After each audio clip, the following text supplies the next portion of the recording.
Hey guys, today's video is very important if you are thinking to start a YouTube channel. To be successful on YouTube in 2022, you have to dive deep into the channel and subscriber analytics YouTube provides. Embrace the challenge of the research as it will ultimately help you understand what's working for others and where there is opportunity for you. Here is the great opportunity. If you want to be a successful YouTuber or a YouTube millionaire, the best YouTube course link is in the description. This post is intended to give you a solid roadmap for performing that research and coming out the other side with a winning YouTube strategy, and likely a data wizard as well. Many of these tips are transferable to other marketing initiatives that freelancers will use in 2022. Feel free to adapt this roadmap to your other marketing activities, and let us know in the comments if there's something you wish to know more about. As the old saying goes, you cannot be all things to all people. As a freelancer and a creative service provider, you have a specific set of ability and unique perspectives. Knowing where those skills and perspectives intersect with possible topics is the first step towards finding an audience who will benefit from your understanding. It's a data game, and it's a long game. While there are very real benefits to succeeding on the platform, it should also be an enjoyable part to grow your business. Enjoying the creation process will make the long game so much more rewarding. We say it's a data game, but continual metrics come from having the passion and motivation to move forward with the content production. Find your white space. If you're new to the idea of finding your white space, in a nutshell, it's the process of understanding what your YouTube competitors are doing so that you can do something they're not. How to do a white space analysis for your YouTube channel. Start by identifying other YouTube channels similar to your own using free online tools like Channel Crawler to identify the channels based off of topics and subtopics, subscribers, and other helpful filters. Typically, a white space analysis would be based around quality and price. In the context of YouTube, white space may be based around: first, video length, long versus short, and format. How to informational content versus conversational entertainment content. Second, video length, long versus short, and level of production, heavily editing to include transitions, chapters, etc. versus little to no editing with more raw footage. Third, format, how to informational content versus conversational entertainment content, and number of views. Fourth, format and number of comments. Fifth, level of production and number of likes. The combinations are nearly endless and can tell you a lot about where others are spending their time. Once you have a list of 20 or so channels addressing similar content themes as you, begin plotting their most popular videos on a matrix like the one below according to the axis labels of your choice. Here's an example of a rough sketch white space analysis. They're simple enough to do with pen and paper. Consider repeating the analysis with different axis labels and viewing if the white space exists in similar regions when overlapped. How taking a data-informed approach helps you grow your YouTube channel. Are you after longer watch times, many subscribers, and more shares? Just as we required to choose a niche, we have to select and focus on specific KPIs when tries to grow a YouTube channel. Make use of your channel analytics to benchmark your current performance. And invest some time considering what metric will mean the most to you as you move forward with producing content based on the white space analysis you manage. While this exercise will help you develop a sense of where your YouTube technique should be focused, you can pair the newly acquired insight with some general YouTube data trends that will still be applicable in 2022. Here are 3 major stats that will impact how you choose to grow your channel. 1. How to content is owning the majority of viewership. HubSpot has recently reported that more than 50% of YouTube viewers became subscribers of a channel because the channel published how-to or educational content related to their career, industry, or hobby. How-to or educational content is typically much shorter than entertainment content, although not always. Because it is so intent-based and to the topic, these shorter videos garner much healthier watch times than their longer entertainment video. If you're making how-to videos on doing authentic accents like dialect trainer Sammy Grant, this is good news. While her video bestride the line between entertainment and education.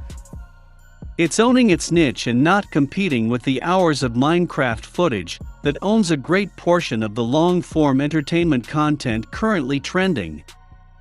It's not always easy to twig to short videos or long videos, entertainment or educational, etc. The content world is rarely that dichotomous.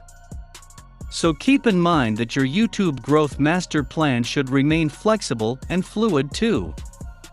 Rigid rules don't apply to YouTube content creators, maybe aside from one. Make sure each video provides both entertaining and educational/informational elements. You'll know when your videos have hit the great spot of both elements when you see your watch times improving. YouTube has done an incredible job of acknowledging the endless scenarios content creators of all kinds encounter during their production process. One such brainchild that came from YouTube's Discovery Squad is the chapters feature. For the times when a short how-to video just won't do, YouTube began motivate creators to break videos up into chapters that essentially replaced the timestamping practices of the past. Chapters now give creators a chance to keep one long video that suits the need of viewers who want to watch from start to finish, but then permit creators to cut it into chapters of multiple short videos, all with their own titles and description.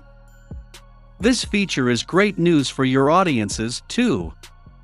They can now find the section of the video that pertains to the knowledge they look for thanks to the title and description optimization done when you use the chapters feature. 2. Custom thumbnail images are proving to be censorious in viewers' decisions to click and watch your videos. 90% of the most viewed videos on YouTube have custom thumbnail images. With that said, there is an element of innovation needed to make this tactic work for you. Gone are the days of the clickbait-style shocked faces. The thumbnail pro tip currently circulating in creator conversations is that it's wise to use colors other than black, red, and white. Doing so will create extra contrast to draw interest and ultimately clicks to your video. Changing out custom thumbnails is a tactic you can employ without disturbing your YouTube strategy, so go ahead and experiment with thumbnail images no matter the direction this roadmap takes you. 3. YouTube has reported that suggested videos get more plays than people's subscription feeds. This one is difficult to cross. We always vie for more subscribers, and it is still a legitimate measure of success. But the data shows a visitor is more likely to watch videos suggested by YouTube's algorithm and curated on their homepage than videos within their subscription feed. YouTube described that this is simply a matter of providing the best user experience. There are many scenarios that have affected their decision to reveal such conflicting insight. One major scenario that was recognized as grant to the success of suggested videos over subscription page videos was that people don't always tend to watch the new content released by a channel if the topic matter of that video doesn't align with the user's expectations based on their first interaction with the channel. For instance, if the video responsible for bringing in a subscriber was focused on creativity tips for transcribing faster, but the next video released by the channel is about the unboxing of new computer hardware, the subscriber is likely not gonna watch it. Rather, they may be more inclined to watch a suggested video about the worst transcription fails or unique use cases of transcribed text that YouTube serves them based on their previous user behavior.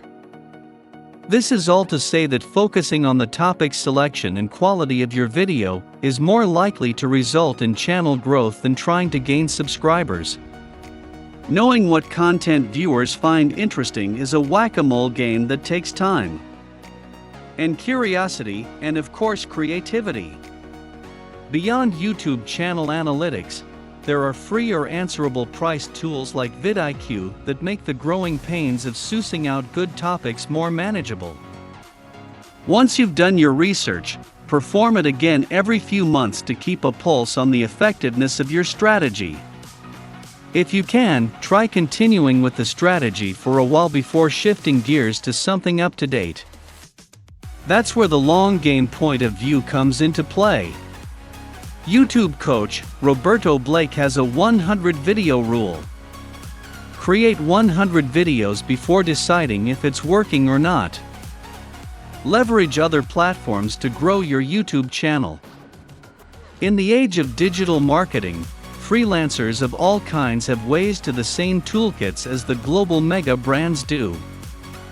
Knowing how to use each platform is key, and having the big game in mind is all the motivation one required to continually test and tweak until the right mix proves fruitful for growing your YouTube channel. Using a marketing mix is commonplace for any entrepreneur looking to spread their business.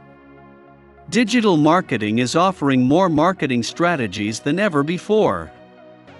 So while the following list isn't comprehensive, it'll give you food for thought about how to use TikTok, email, and podcasting to help grow your YouTube channel and ultimately, your client list. Use TikTok to amplify your YouTube content. TikTok has officially overtaken YouTube for average time spent per user on Android mobile devices. No further confirmation is needed to make it any clearer. Short videos are preferable. What can be covered in under 60 seconds though? Surely your how-to-explainer video on creating the best invoicing system as a freelancer can be longer than 60 seconds. The trick is knowing how to utilize the platform to hook a viewer and influence them to click the YouTube link in the captions below. Discover the techniques used by other TikTokers by spending time on the platform yourself, and adapt the styles to match your content and audience. The nature of TikTok will allow you to pivot quickly from one video strategy to the next. Remain value-driven while producing the biggest win highlight reel you can from the YouTube videos you're creating to grow your channel on that platform. And just keep trying. Use email to get more views on your YouTube videos. This could be as simple as your private emails between existing clients and yourself. For example, a voice actor may find themselves booking live-directed studio sessions more frequently than in the past. There are some key elements of preparation to be completed before going into a live session in order to make the most of it. Perhaps the voice actor makes a YouTube video running through all the ways clients can prepare ahead of time to create the most of their live directed session with a voice actor and share that along in advance of the scheduled session. Another tried and true tactic for make use of email is in the real estate of the email signature. Still a valuable marketing tactic, this is one way to ensure every person you email has a chance to encounter your YouTube page. It takes minimum effort to set up, so even if it doesn't work wonders for bringing in new clients for your freelance gig, there will have been no real loss of time or resources either. It's worth the shot. Grow your YouTube channel using your podcast. Podcasts offer the benefit of sharing people in different way to access your content without having to commit any time to visual media. With that said, there is a growing market for video recordings of podcasts. Therefore, we propose to make use of this growing comfort of cross-medium content consumption to your profit by linking to your YouTube channel within the show notes for each of your podcast episodes wherever you syndicate to. While it's not entirely the intended use of the text fields, people are becoming more and more willing to visit YouTube videos found in the podcast notes. To keep user experience top of mind here, be upfront about where the link will lead them. It won't be to a full recording of the video podcast, but rather a link to a how-to video talk over within the podcast. Don't have a podcast? Consider how one might enhance the work you attract as a freelancer in the creative services space. We have a full guide on how to start a podcast to get you started.